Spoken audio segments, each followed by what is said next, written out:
राजन जी ठीक है, एक पॉलिटिशियन के तौर पर हो सकता है समी अहमद साहब जो कह रहे हैं वो भी सही हो, लेकिन वो एक अब 74-75 साल के वो भी हो रहे हैं। अब ये समझ लीजिए कि आखिरी मौका है एक तरह से उनके सामने, और ये सारे दाग धो सकते हैं, ये मौका है, बिहार के लिए भी कर सकते हैं। और मैं समझता हूं कि अगर नीतीश का कद, जैसा हम लोग बार बार कहते हैं कि वो बिहार के स्तर का नहीं, वो राष्ट्रीय स्टेचर के नेता है, तो उन्हें राष्ट्रीय स्तर पर भी वो दिखाना पड़ेगा।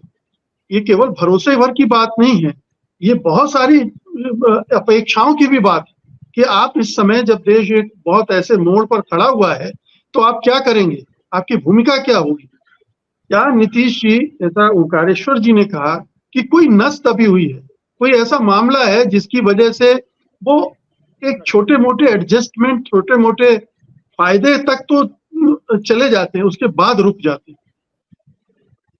नहीं, इस बार छोटे मोटे एडजस्टमेंट नहीं, उन्होंने बड़ा भारी एडजस्टमेंट कर दिया था चुनाव से पहले। वो छोटा मोटा नहीं है, उसने देश में अगर वो एडजस्टमेंट वो नहीं करते तो आज हम लोग क्या बात कर रहे होते, ये सोचिए।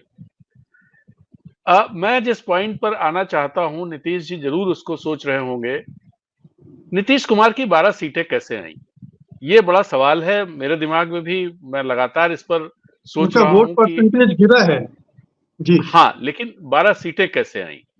और जबकि हम सब लोग, और हम ही लोग नहीं, जो जो हमारी जो थॉट थॉट की लाइन है, उसके अलावा उसके विपरीत भी जो लोग सोचते हैं, उनका भी मानना था कि नीतीश कुमार सबसे कमजोर कड़ी हैं, नीतीश कुमार नुकसान में रहने वाले हैं, नीतीश कुमार की सीटें बहुत कम हो जाएंगी। लेकिन ऐसा हुआ नहीं।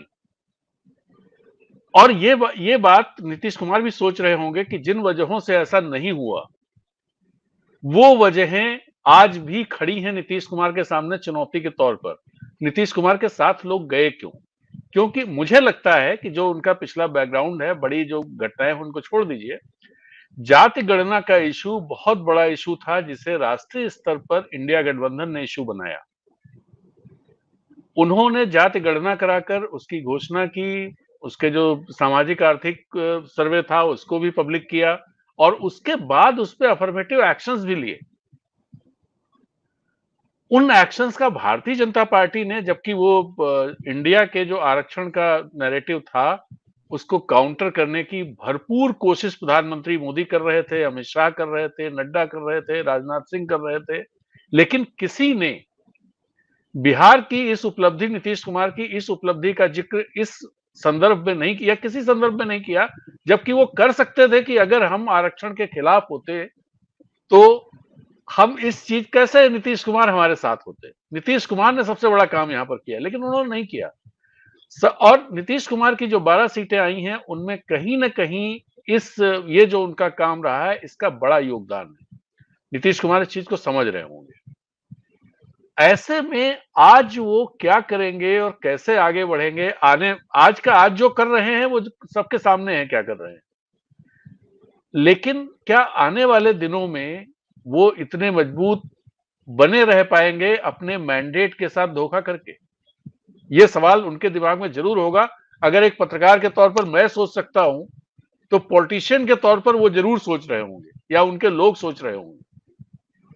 और यही सवाल है जिससे थोड़ा ये लगता है कि कहीं ना कहीं जो सरकार बनने वाली है, वो सरकार उतनी मजबूत नहीं रहेगी, या बहुत अस्थायी किस्म की सरकार होगी, जिसको किसी भी मौके पर वो गड़बड़ा सकती है, कहीं भी दिक्कत क्रिएट कर सकती। देखिए, इस मसले को जरूर उठाया है, केसी त्यागी ने कल ये बात कही है। जाति गणना वाली बात भी कही है उन्होंने। उन्होंने कहा है हम चाहते हैं पूरे देश में जाति गणना हो।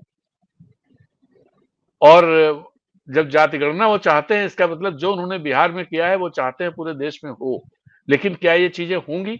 और नहीं अगर करवा पाते हैं, जेडीयू नहीं करवा पाती है, तो नीतीश कुमार फिर 2025 के चुनाव में भी कैसे, चेहरा भले वो एनडीए के हो जाए, लेकिन जो हश्र इस बार होना था नहीं हुआ, वो शायद 2025 में हो जाएगा। मुझे तो इसलिए उन्हें 2025 की बहुत चिंता होगी उस चुनाव की, कि उसमें जी। क्या नैरेटिव्स खड़े होंगे। तो मुझे ये लगता है कि नीतीश कुमार अगर उस तरह से सोचेंगे और आगे बढ़ेंगे, तो पहला पहला तो ये उनका वो होना चाहिए कि इस पर जिस गवर्नमेंट में वो शामिल हो रहे हैं उस गवर्नमेंट को राजी करें। अगर वो राजी नहीं कर पा रहे हैं तो फिर उनको खिलाफ खड़े ही होना पड़ेगा। खिलाफ नहीं खड़े होंगे तो उनकी राजनीति आज के बाद जब वो चुनाव आएगा तो उसमें कहीं ना कहीं गड़बड़ा जाएगी। सत्य हिंदी का ऐप डाउनलोड करें गूगल प्ले स्टोर पर।